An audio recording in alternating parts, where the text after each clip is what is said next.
How you doing, folks? Well, it's time to get the MGB back on its wheels, and that means fitting the wheel bearings. So let's get stuck in.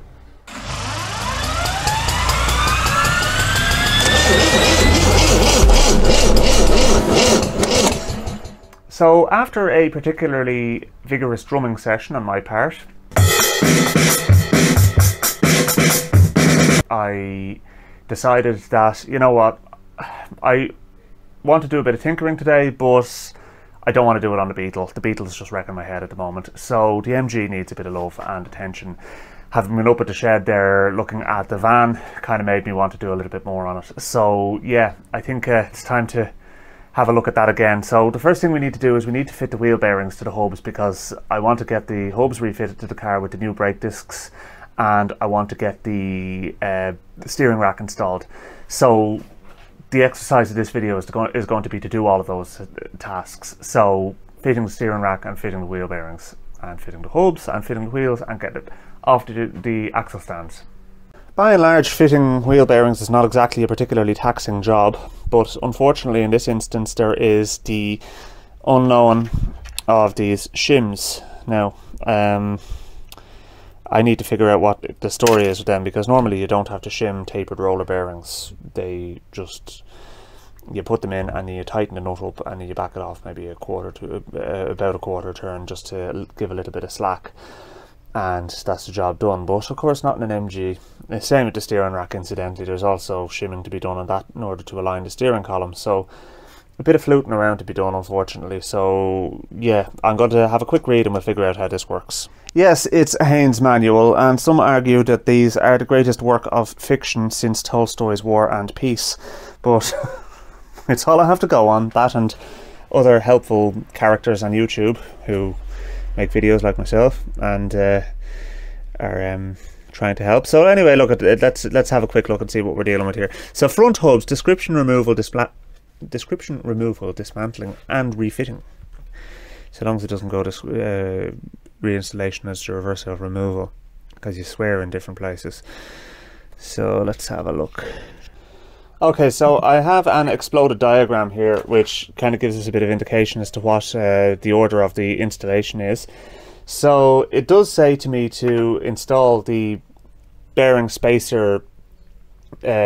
Well, it doesn't say to install that first, but what I need to do is I need to find out if that will actually fit through the race of the bearing, because if it doesn't, I do need to fit it first. I imagine it will fit through, but we need to check. So I'm going to take the bearing out of the box and we're going to have a look and see what parts we have here. There's lots of people out there who love an unboxing video. There's our oil seal anyway, so that's one thing.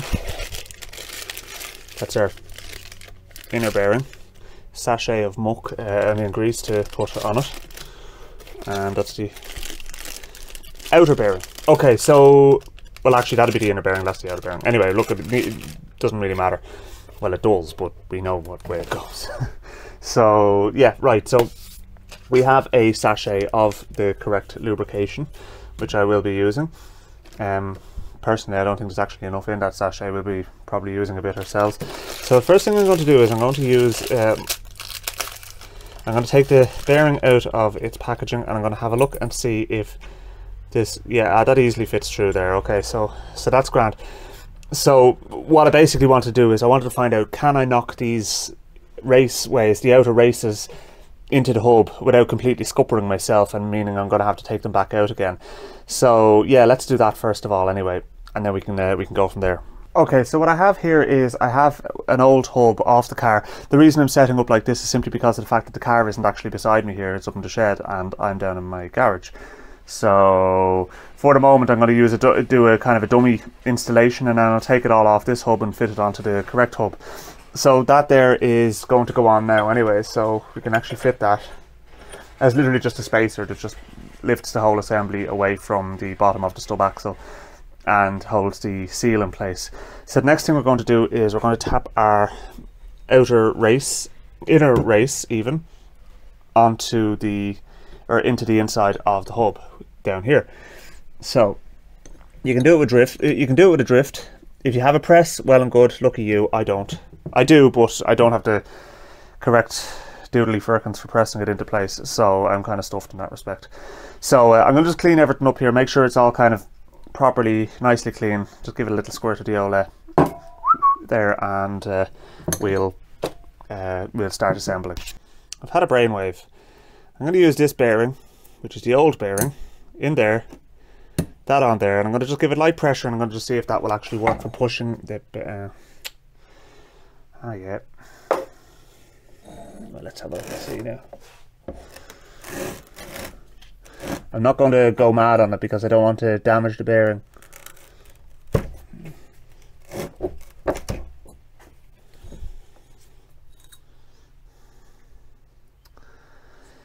It's definitely made a start anyway, so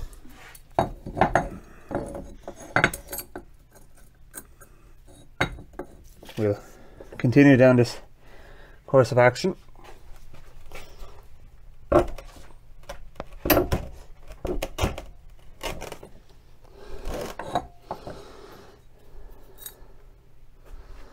All right, the outer race is in. And there's not a mark on it, don't worry folks, it's absolutely fine. Some people are probably cringing thinking I'm going to Brunel the bearing or something like that, but it's fine and it's home, so that's absolutely grand. So that's that bearing race done. So the next one to do is the outer bearing, and put that race on next.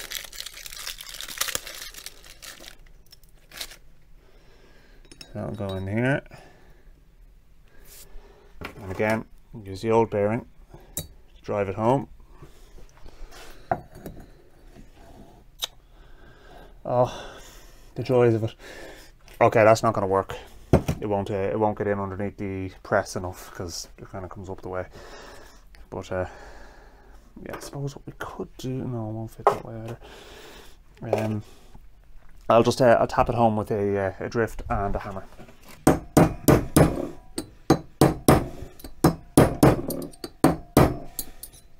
You don't need to leather it out of it, folks. You just need to tap it down. Okay, so take your time.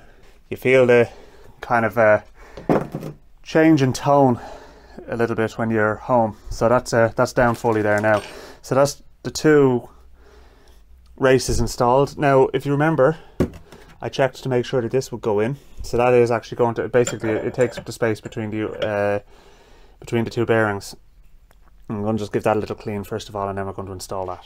Okay, so what we're going to do is we're going to drop that in there, because if you don't put it in now, you won't be able to get it in after, because the next thing we're going to do is we're going to actually put our inner race of the inner bearing into place.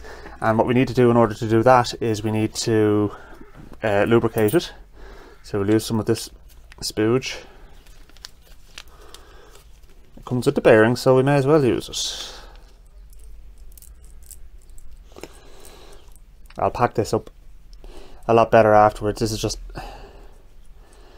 preliminary lick of grease, so I'm being generous with it all the same. That's great. So now we'll drop that in there. That's lovely. And put our grease aside because we'll be using the rest of that on the other bearing. And a wipe. And now we can put our oil seal on. I'll just check the manual and make sure. Okay, yes, we can put the oil seal on now. So before I do that, I'm going to actually just put another little splodge of grease in there.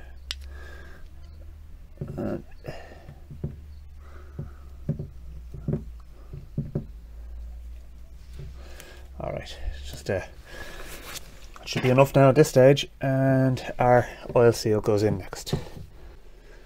It's the handle of a flogging spanner, but it's flat, so it'll do the job fine. So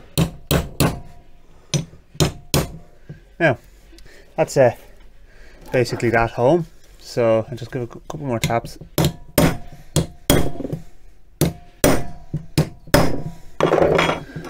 Good enough. Right, okay, so that's that.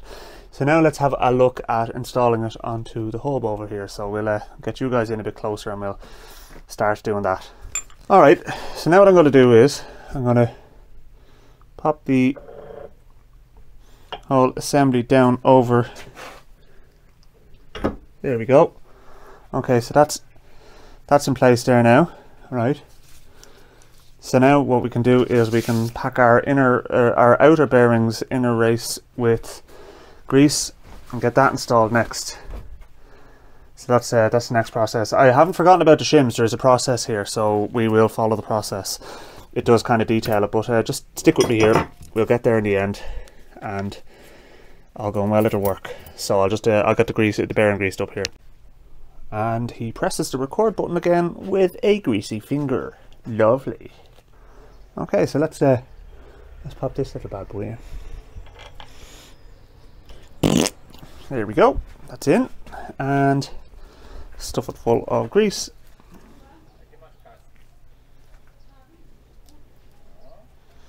Yeah. I have saved a little bit of grease because when I'm actually installing it onto the hub that it will eventually be fitted to, we want to make sure we actually have a little bit left over. So the next thing to do is I'm going to put this little spacer washer on there, and I'm going to put the nut on. And what we'll do is I'll just run the nut down, tighten it up until the bearing is just bound. You don't need to swing out of it, just tight enough, okay? And you'll know. And then basically what we'll do is we'll then go about setting up the shims.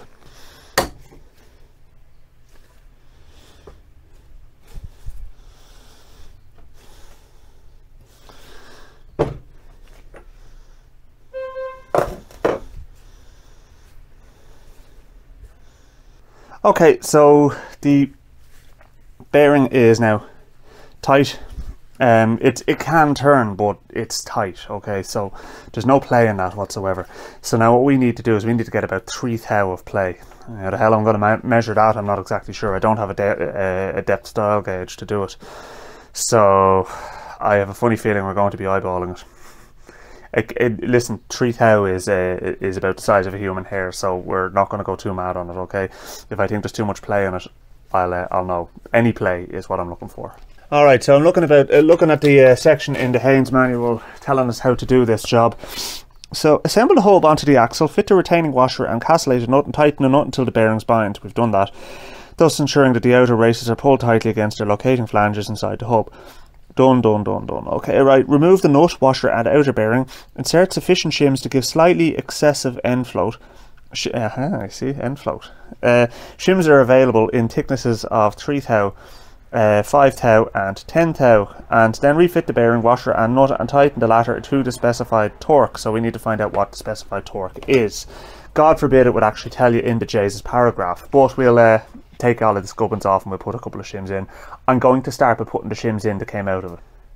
Right, okay, so it's 2 to 4 thou is the end float you're looking for. So I like dealing with end floats, you know, it seems apt. If you haven't figured that out yet, by the way, just look at the name of my channel.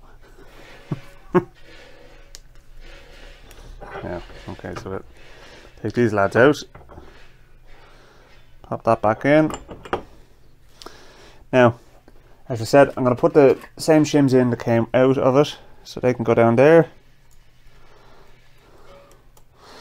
And it says torque it up to the specified torque, and it doesn't specify the torque. Well, not anywhere obvious anyway, so. Alright, so that goes there, and then we'll put our castellated nut back on.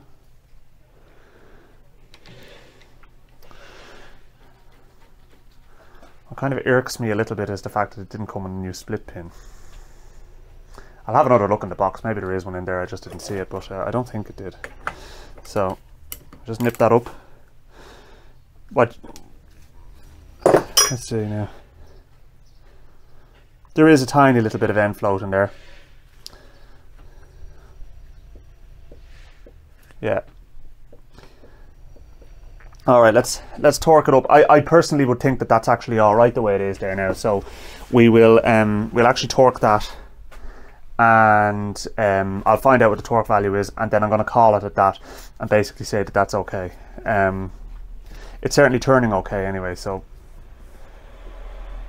yeah, I think we'll go with that.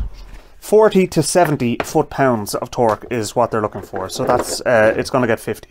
And we'll see how well it's lining up and then with the split pin hole I mean, and then we can give it a little bit more, and then we'll see how the end float feels then.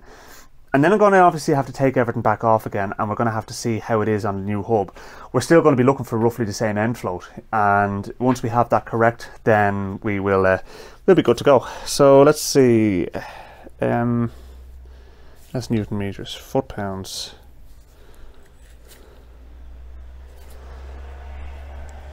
That's 44, 46, 48, 50. All right, okay, so now it's a Draper torque wrench. No, it's not calibrated, but whose torque wrench is calibrated in their home garage?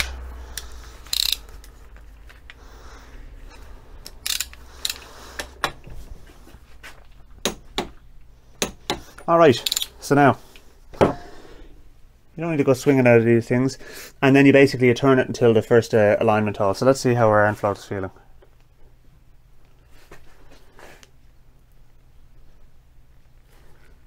I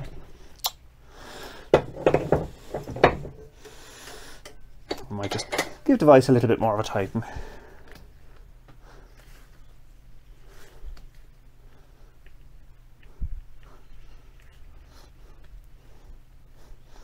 Yeah, it's almost non-existent, but it is there. So I'm just going to tighten this up the last little bit. So we won't use a torque wrench to go over its specified torque. We'll use the ratchet for that. And now it literally needs to go half a touch.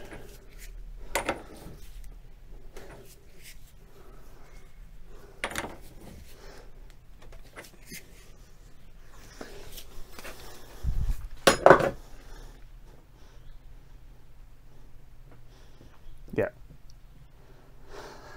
I can feel the end float there still. That's absolutely fine. Okay, so we're good to go on that one, folks. So that's brilliant.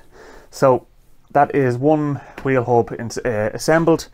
Now I'm going to take it all back off again, put it all in a bag, and then I'm going to do the other one. And through the miracle of editing, you'll never know. You'll just see the end result. Oh, by the way, I did come with a split pin. I found it there. It was on the bench.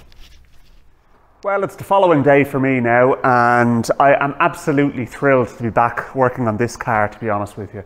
So yeah, there's a bit to be done, but my intention today is to get it back on its wheels. So let's have a look and see what's involved with that. Okay, so obviously you're looking at the wheel arch here. I have the bearings in the hubs on both sides. I need to shim up one of them a little bit better though, because the shims were actually up here for it. So that's it's not really a major problem. What I do need to do though is I need to take out this bolt here. I need to take this nut off here. The reason I need to do that is because the shims that are inside here under the trunnion pin are wrong. I actually put two of the steel ones together and the brass one underneath. Apparently you're supposed to put the brass one in between the two steel ones. So I'm going to correct that mistake first of all, and then I can continue from that point, and hopefully the finishing point today will be getting the actual the finishing point today will be getting the steering rack on. So yeah, anyway, right, let's take this bolt out. First of all, I need to get a jack underneath it to take the weight of the car, and I need to take this bolt out, and I need to take the bushings out, annoyingly enough. I need to take that the trunnion, the pivot pin, the kingpin out of the top trunnion. A little bit of an irritating thing to have to do, but I'll come back to you when it's finished, because if you go back to one of my previous videos, you can see me doing it in the first instance and making a hames of it, incidentally. But there you go. I'd just like to say thank you to those of you that pointed out that I actually had put the top trunnion on wrong with those washers in the wrong way around, because I don't want to be doing things wrong, and that's one of the great things about the YouTube channel, is that there's many people out there willing to offer advice and help when I need it, because I'm not a professional mechanic, folks, in case you haven't realized. I'm making this up as I go along. So yeah, thanks for that, I really appreciate it. So I have them in right. I'm just going to put the trunnion back on, put the bushes back in, and put it all back together, and then we can get into putting the hub back on, or put the hub on with the new brake disc. Okay, another task successfully completed, which is nice. So next thing to do is to put the brake discs onto the hubs and then attach the hubs to the car. So that'll be great, because that means that then at that point, essentially I could actually put the wheels on. Now there'd be no steering or anything like that, and the wheels would be flopping around in the breeze. So before I actually do put the wheels on, I will put the steering rack on. And I've devised a little method for aligning the steering rack to the column. So hopefully it works, because like everything else on the MG, it's full of shims and adjustment and stuff like that, which just isn't in most modern cars. So, but there again, it's not a modern car, is it? All right, so here is brake disc in question, and here is the hub with all of the gubbins installed inside in it. So that will literally just drop down onto that, like so. And what we need to do is we need to put our bolts in from the back, and then the nuts and spring washers go in from the front. So yeah, what I might end up doing is just taking this part of the bearing out, because at least that way then it's not going to fall out. The other bearing won't fall out because it's held in with the seal, so that one will though. So what we can actually do now is we can turn the brake disc onto its side. Don't worry, I'll make sure to degrease everything long before we are at the point of installing brake discs or anything, or brake shoes or anything like that, or pads or whatever. Pads, yes, pads. Right, okay, so there we go. That's that on. And once we get one nut and washer on, then we know it's not going to fall off.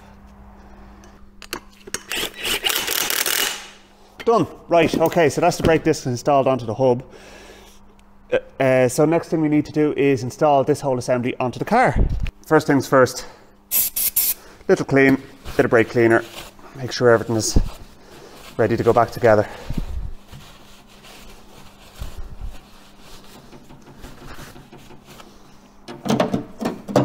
That ticking is annoying me. It's the piece of chrome trim along the side of the wing there. Right, so there is the spacer that goes on first. Okay, so that's now on. Now we will pop our brake disc and hub assembly on. The shims are actually in there already. I didn't take them out. So there's the shims are in. Next thing is the bearing outer race. On you go, come on. Good lad. There we go. So that's that. And you can see it's already turning. And I'm going to just splodge a bit more grease inside there before we put the last few bits together.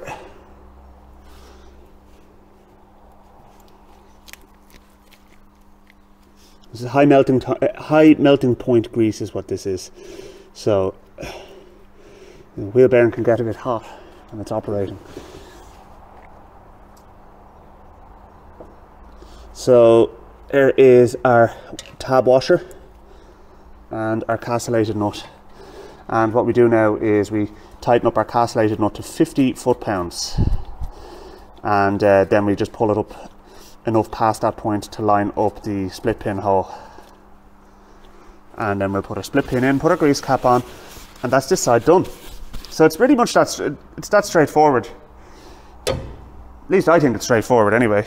So suitable size socket, which in this case is a 30mm socket actually, but it's fine.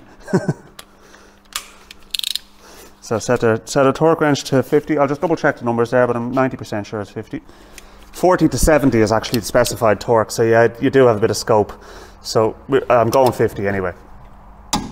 All right, so that's fine. Now, let's just have a look and see where our split pin hole is. Okay, unfortunately, we're miles off there, but let's see how our end float is. Okay, we have end float now. That's good. So let's just. What I'm going to do is I'm going to back it off, and I'm actually going to just torque it to 40 instead of 50, and see how we're looking then. Because at least that way, then if the split pin hole is close, we won't have to do anything more. So let's see.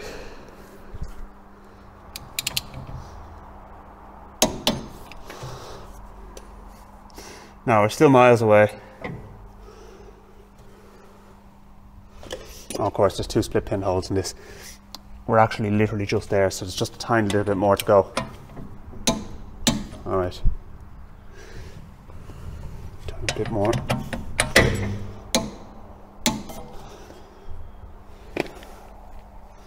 Now let's see if our pin goes through.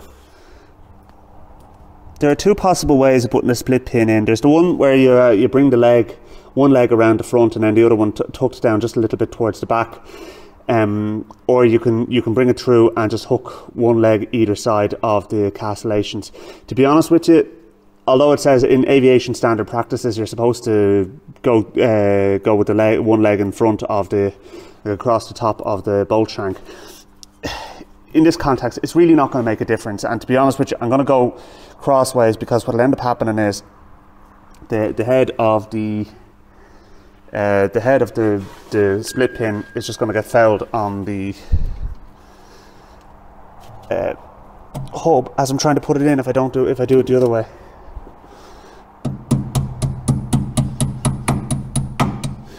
And also I don't want to have to cut the split pin, because that's just an absolute pain in the face.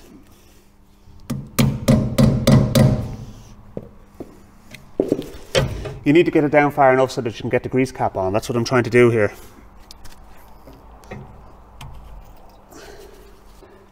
Now, there we go. Am I worried that the wheel is going to come loose or that the hub nut's going to come loose? No, I am not. So, let's put our grease cap on and call that one a win.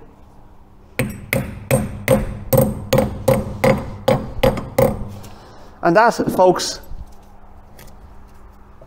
is one side done. Happy days. Right, okay, so that's brilliant.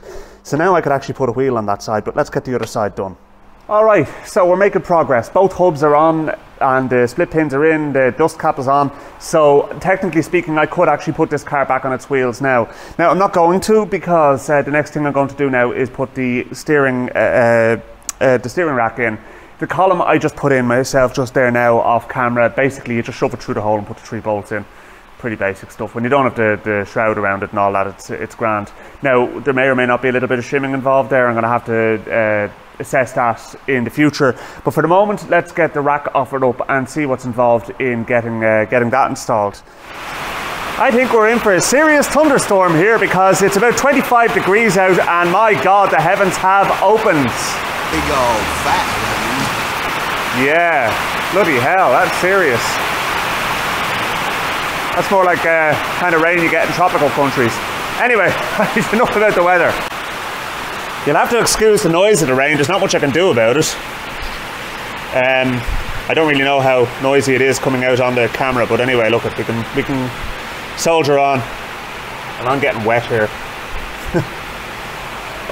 Right, I'm gonna just give those bolts a clean, and take these nuts off as well. It's all right. It's only holy God moving this furniture.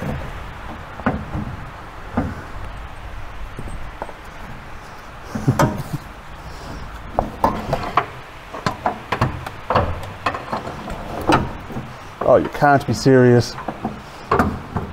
So, yeah, now I can see why I was told to put the engine mount on before the steering rack. That's going to be great fun trying to get that engine mount on. Unfortunately, I don't have it with me, so I'm going to have to figure that one out at a later stage. The steering rack actually goes through the engine mount pad. With the steering column, I mean, not the steering rack. You get what I mean? Come on, guys, if you've been watching my videos long enough, you must be figuring out my MO at this stage. So basically what we're looking to do is to make sure that the you can have an angle between the steering column and the two steering columns, but you can't have them parallel to each other in any way. They have to be completely sort of perpendicular. I don't know, look, trigonometry wasn't my strong point in school. So I'm kind of thinking if I shim that, I'm going to try and eyeball it to the best of my abilities, and then we'll have a look and see how we're looking, because basically if we don't shim it, what will happen is the steering column UJ will be clicking as you turn it. So I'm gonna get the shims under the bolts that I've put in there. I'm gonna get the nuts. It seems to be the case that I'll have to pick it up slightly. There's really very little in it, but that means that I can get the bolts with the nuts on in and relatively tightened up, and then worry about getting the shims in underneath the bolts that are in at the top. I like the fact that they left a little shoulder there to stop the bolt from turning when you're trying to turn the nut on the top. That'll make life a little bit easier. I'll just get that bolt through now. Right, I'm going to get them tightened up, and then we'll have a look and see how our alignment is. These are the only shims I have, so I suppose they're going to have to work, aren't they? So, what choice have I got? So I suppose the next thing to do is put them in. It's not really the scientific method I was hoping for, but look it, it'll do. We'll be all right.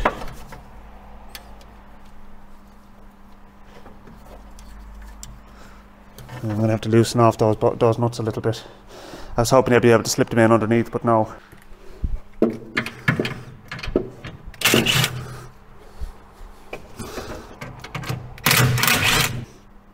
I am aware, by the way, I'm going to have to take out the steering column again afterwards because of the fact that I still have to put the UJ on, but we can worry about that afterwards.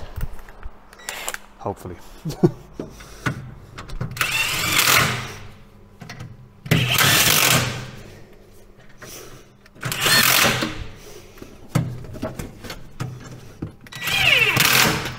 Now, okay, right. You know what? I'm looking at the back, at the steering column coming down. You can just about see it there. The alignment is looking pretty decent at that, to tell you the truth now, as far as eyeballing it is concerned. So maybe we might just get away with this. The only thing I'm going to do now is I'm going to try and put the UJ on and see how it works. I forgot to bring the bloody UJ with me. Ah, I'm so close. Look, let's get the... I can do that afterwards. What I can do is I'm going to get the steering knuckles attached, the track rod ends attached to the hubs, and get the car down onto its wheels, and then, yeah, I think we'll probably just call it that. I'm going to have to do the UJ another time because, yeah, oh, that's really annoying, that is. I think it'll be okay, though. Basically, the only difference between the way it is now and the way it will be after I put the UJ on is the steering wheel will turn the wheels. We can, you know, I mean, that's pretty basic stuff. Right, anyway, let's get the, I'm running out of battery here as well, which is the other thing, and I'm running out of time. So let's get the steering knuckles attached and get the wheels on, get the axle stands out from under this car and get it back onto its wheels at long last. There will be some finishing stuff to be done afterwards, by the way. That will involve torquing up some nuts and putting split pins through. So you don't do that until the car's weight is on it. So I will do that afterwards, and I haven't forgotten about it. So you know, we're okay there on that one. That's one side. So I'm going to do the other side now, and then that's basically the steering installed.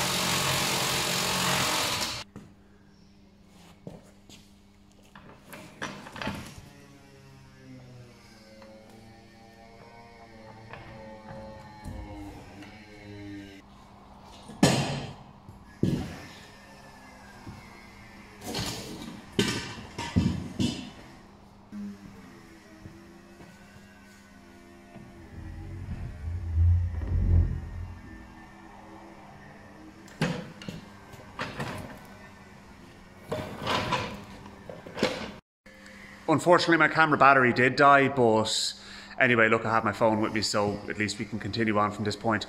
So, Jelly Bean is back on its wheels, folks. Happy days. So we have steering up to the point where I need to install the UJ, and we have the brake discs installed. Obviously, I know I need to install the brake calipers and all that, and all the pipes and, well, the entire braking system basically, but that's a whole other job. So that's why obviously I haven't gone down the route of trying to do that.